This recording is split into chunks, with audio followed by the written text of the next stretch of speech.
இயேசுவில் அன்புக்குரிய சகோதர சகோதரிகளே, அருமையான ஒரு நற்செய்தி பகுதி, நமக்கு தேவையான ஒரு பகுதி, நீண்ட தெளிவான விளக்கமான ஒரு பகுதியைத்தான் இன்று நாம் வாசிக்க கேட்டோம். ஒரே நேரத்தில் 2 புதுமைகள் நடைபெறுவதை நாம் பார்க்கிறோம். இது மிகவும் அரிதான ஒரு நிகழ்வு. ஒரு புதுமை நடக்கிற இடத்திலேயே அது தொடர்ந்து இன்னொரு புதுமை நடப்பதை நாம் இன்று நற்செய்தியிலே வாசிக்க கேட்டோம். அன்புக்குரிய சகோதர சகோதரிகளே, 12 ஆண்டுகள் என்பதை நாம் இங்கே வாசிக்க கேட்டோம். 12 ஆண்டுகள் இரத்த போக்கினால் துன்பப்பட்ட பெண், 12 வயதுடைய சிறுமி ஆக இருவருக்கும் இங்கு நலம் பெறுவதை நாம் பார்க்கின்றோம். இயேசு தொட்டதனாலே சிறுமி குணம் பெற்றாள். இயேசுவை தொட்டதாலே இந்த பெண்ணானவள் குணம் பெறுகிறாள். இந்த பெண்ணானவள் இயேசுவின் ஆடையை தொடுகிறார். இயேசு அந்த பெண்ணின் பாடையை தொடுகிறார் என்று கூட நாம் வைத்துக் கொள்ளலாம். ஏனென்றால் சிறுமி இறந்துவிட்டால் அழுகையும் அமளியும் அங்கிருப்பதை நாம் பார்க்கிறோம். அப்போ அவர் படுத்திருந்த இடம், அந்த கட்டில் என்பது கூட ஒரு பாடையாகவே மக்கள் மாற்றிவிட்டார்கள். ஆகவேதான் இயேசுவின் ஆடையை தொட்டார், குணம் பெற்றார். இயேசு பாடையை தொட்டார், குணம் பெற்றார். ஒரு அழகான நிகழ்வு அன்புக்குரியவர்களே. இந்த 12 என்று சொன்னனே, இது விவிலியத்தில் ஒரு முழுமையை குறிப்பதை நாம் பார்க்கிறோம். 7, 40, 25, 50, 12 இது எல்லாம் விவிலியத்தில் முழுமையை எண்களாக நமக்கு கொடுக்கப்படுவதை நாம் பார்க்கிறோம். 12 என்பது என்ன? தொடக்க நூலில் நாம் வாசிக்கிறோம், 12 குலங்கள், இஸ்ரேல் மக்களிடத்தில் 12 குலங்கள் உருவாக்கப்படுகிறது. இதுதான், இந்த குலங்கள் தான் இஸ்ரேல் மக்களுடைய வாழ்வு வரலாறை தொடர்ந்து பின்வருவதை நாம் பார்க்கின்றோம். இன்னொரு 12 நாம் எங்கே பார்க்க முடியும்? ஆண்டவர் இயேசு சீடர்கள் 12 வரை தேர்ந்தெடுப்பதை நாம் பார்க்கின்றோம். மத்தேயு 10வது அதிகாரத்தில் நாம் இதை பார்க்கின்றோம். திருவெளிப்பாட்டிலே 12வது அதிகாரத்தில் நாம் பார்க்கிறோம். பெண்ணானவள் கதிரவனை ஆடையாக அணிந்திருந்தாள், 12 விண்மீன்களை மணிமுடியாக சூட்டியிருந்தாள். அதை புதிய ஏவாள் என்று சொல்லக்கூடிய அன்னை மரியாவை வெளிப்படுத்தும் விதமாக 12 விண்மீன்கள், அது 12 கோத்திரங்கள், குலங்கள் என்று சொன்னேன், அதனுடைய அடையாளமாக சொல்லப்படுவதை நாம் பார்க்கின்றோம். அன்புக்குரியவர்களே, இந்த 12 என்பதை நாம் இப்படியாக யோசித்து பார்க்கிற பொழுது, இந்த 12 ஆண்டுகளாக இரத்த போக்கினால் அவதிப்பட்ட அந்த பெண்ணுடைய நிலையை நாம் இந்த வேளையிலே சற்று யோசித்து பார்க்க வேண்டும். இங்கே நிறைய பெண்கள் இருக்கிறீர்கள், உங்களுக்கு அந்த நிலைமை என்னவென்பதை உங்களுக்கு நன்றாகவே தெரியும். ஒவ்வொரு மாதமும் நாம் படுகிற நீங்கள் படுகிற அந்த வேதனை, அவதியை நீங்கள் நன்றாகவே அறிவீர்கள். அப்போ 12 ஆண்டுகளாய் தொடர்ந்து விடாமல் இந்த இரத்தப்போக்கு என்பது ஒரு மனிதனை அப்படியாக சிதைக்கக்கூடிய, சீர்குலைக்கக்கூடிய நிலையில் இருப்பதை நாம் பார்க்கின்றோம். ஆனால் அந்த பெண்மணியானவள் 12 ஆண்டு, ஓராண்டு 2 ஆண்டு என்று சொன்னாலே நாம் முடிவுக்கு வந்து விடுவோம். இனி வாழ்வது முறையல்ல, சுமையாகத்தான் மற்றவர்கள் இருக்க முடியும் என்று சொல்லி முடங்கி கிடப்பார்கள். ஆனால் அந்த பெண்ணானவள் 12 ஆண்டுகள் மருத்துவரையெல்லாம் பார்த்து, மருத்துவருக்கெல்லாம் கொட்டி கொடுத்து ஒன்றும் நடந்த பாடில்லை. ஆனால் அந்த பெண்ணானவளுக்கு ஏதோ ஒரு ஓரத்தில் அந்த நம்பிக்கை இருந்திருக்கிறது. இயேசுவை பற்றி அவர் கேள்விப்படுகிறார். அந்த கூட்டத்திற்கு இடையிலேயே பொதுவாகவே யூத பெண்கள் சமூகத்திலே பொது இடங்களிலே வரக்கூடாது. 2வது, குறிப்பாக இந்த குறிப்பிட்ட நாட்களிலே வெளியிலேயே வரக்கூடாது. இந்த இக்கட்டான சூழ்நிலையையும் முறியடித்து தாண்டி அந்த வீர பெண்மணியாக, நம்பிக்கையின் நாயகியாக அந்த பெண்ணானவள் அவ்வளோ பெருந்திரளான கூட்டத்துக்கு இடையிலே அவர் வருகிறார், இயேசுவை தொடுகிறார். இயேசுவை தொடவில்லை, இயேசுனுடைய ஆடையை ஓரத்தில் தொடவதை நாம் பார்க்கின்றோம். அவர் குணம் பெறுகிறார். அன்புக்குரியவர்களே, இதைவிட நம்பிக்கை நமக்கு வேறொன்றும் இருக்க முடியாது.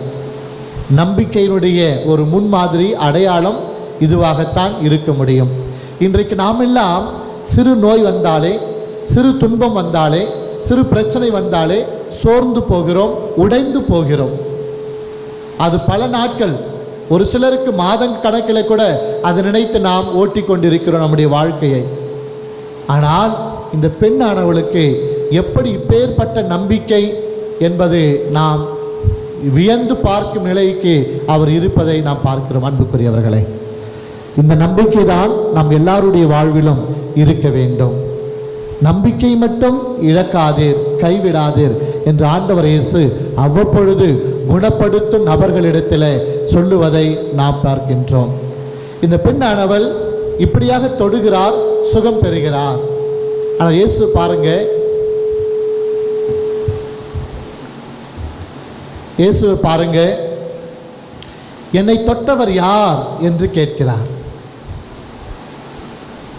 கவனிக்கத்தக்க ஒன்று, பெரும் கூட்டம், நெரிச்சல் நெருக்கி கொண்டிருக்கிறது. ஆனால் என்னை தொட்டவர் யார், என்னுடைய ஆடையை தொட்டவர் யார் என்று கேட்கிறார். எப்படி கேட்க வேண்டும்? என்னை நெரித்தவர் யார், என்னை தள்ளியவர் யார் என்றுதான் ஆண்டவர் இயேசு கேட்டிருக்க வேண்டும். அந்த நெரிச்சலுக்கு மத்தியிலும், கூட்டத்தினுடைய நெருக்கடி மத்தியிலும் கூட என்னை தொட்டவர் யார் என்று கேட்பதன் அர்த்தம் என்ன? கூட்டம் நெருக்கினாலும், கூட்டம் நெரிச்சல் அதிகமாக இருந்தாலும் ஆண்டவர் இயேசுனுடைய வல்லமை அந்த பெண்ணின் மீது செல்லப்பட்டதை அவர் அறிகிறார், உணர்கிறார். அப்படி என்று சொன்னால் அன்புக்குரியவர்களே, பல பேர் இருந்தாலும், நெருக்கமாக இருந்தாலும், நூற்றுக்கணக்கில் ஆயிரக்கணக்கில் இருந்தாலும் இயேசுவின் வல்லமை செல்ல வேண்டும் என்று சொன்னால் அது சிறு ஊசியினுடைய அளவுக்கு இடம் இருந்தாலும் அங்கு செல்லக்கூடிய வல்லமை ஆண்டவர் இயேசுவுக்கு இருக்கிறது, அங்கு செல்லப்படுகிறது. நம்பிக்கையோடு அவர் தொட்டார். அந்த நம்பிக்கையின் வெளிப்பாடுதான் இந்த பெண்மணியானவள் குணம் பெறுவதை நாம் பார்க்கின்றோம். அடுத்த விதத்தில் நாம் பார்க்கிறோம், 12 வயதுடைய சிறுமி, யாயிரின் மகள்.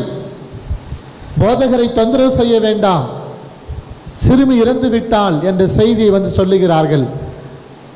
அவல செய்தி இது, அபய செய்தி. ஆனால் ஆண்டவர் இயேசு சொல்லுகிறார், மீண்டுமாக நம்பிக்கை இழக்காதீர் என்று அந்த நூற்றுவ தலைவருக்கு சொல்லுவதை நாம் பார்க்கின்றோம். அங்கு சென்று அவர் அந்த நிலையை மாற்றுகிறார், அந்த இருந்த சூழலை மாற்றுகிறார். அங்கிருப்பது அழுகையும் அமளியும் இருப்பதை, சோகமும் துக்கமும் இருப்பதை நாம் பார்க்கிறோம். எல்லாரும் சொல்லுகிறார்கள் இறந்து விட்டார் என்று சொல்லுகிறார்கள். ஆனால் ஆண்டவர் இயேசு அந்த சூழலை மாற்றி அவர்களுக்கு நம்பிக்கையை கொடுத்து, சிறுமி இறக்கவில்லை, உறங்குகிறாள் என்ற நம்பிக்கையின் வார்த்தையை அவர் கொடுக்கிறார். நம்பிக்கையின் வார்த்தையை அவர் கொடுக்கிறார்.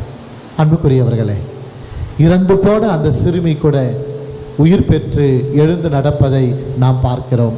உணவு கொடுங்கள் சொல்லுகிறார். இதெல்லாம் நம்பிக்கையினுடைய நங்கூரமாக இந்த நிகழ்வுகள் இருப்பதை நம்மால் காண முடிகிறது. அன்புக்குரியவர்களை, சொல்லுவார்கள், ஒரு மருத்துவர் ஒன்று சொல்லுவார்கள், every person, every sick person, every sick person carries himself a doctor. ஒவ்வொரு நோயாளியும் ஒரு மருத்துவரை தனக்குள்ளாகவே சுமந்து செல்கிறார்.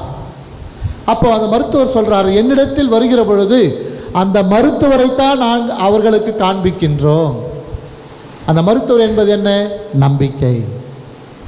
ஆக நமக்குள்ளாகவே குணப்படுத்தக்கூடிய, தேற்றக்கூடிய ஆற்றலும் சக்தியும் கடவுள் நமக்கு கொடுத்திருக்கிறார். அந்த நம்பிக்கை என்று சொல்லக்கூடிய அந்த அழகான மருத்துவர் தான் நம் ஒவ்வொருடைய வாழ்க்கையிலும் இருக்கிறது. ஆகவே ஆண்டவர் இயேசுவும் அதைத்தான் சொல்லுகிறார், உன் நம்பிக்கை உன்னை குணமாக்கிற்று. ஆண்டவர் என்னும் மருத்துவர் உனக்குள்ளாக இருக்கிற அந்த மருந்தையும் மருத்துவரையும் உனக்கு வெளிப்படுத்துகிறார். நம்மிடத்தில் இருக்க வேண்டியது அந்த நம்பிக்கை மட்டும்தானே அன்புக்குரியவர்களே. அது இருந்தாலே போதும். சொல்லுவார்கள், தொடர்ந்து நீ எதை பற்றி எண்ணுகிறாயோ அது நடக்கும், தொடர்ந்து நீ எதை பற்றி யோசித்துக் கொண்டிருக்கிறாயோ அது நடக்கும்.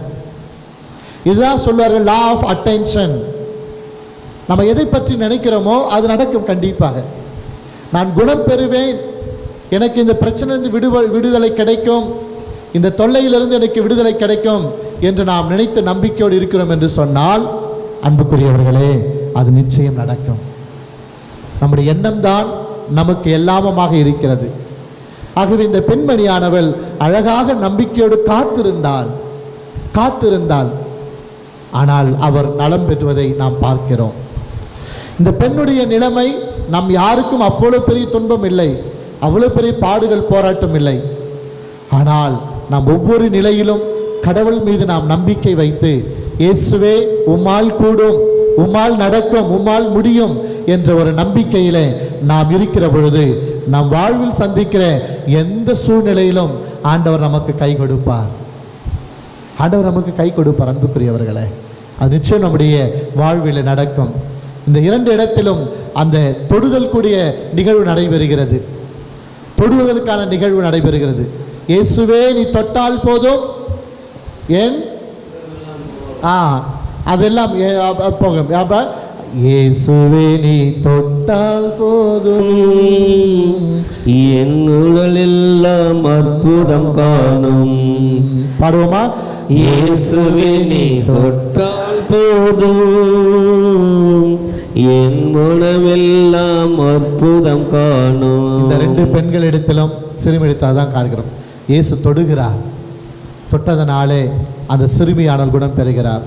இயேசுவை தொட்டதனாலே அந்த பெண்ணானவள் சுகம் பெறுகிறாள். இயேசு உங்களையும் என்னையும் தொடுவார், நிச்சயமாக தொடுவார்.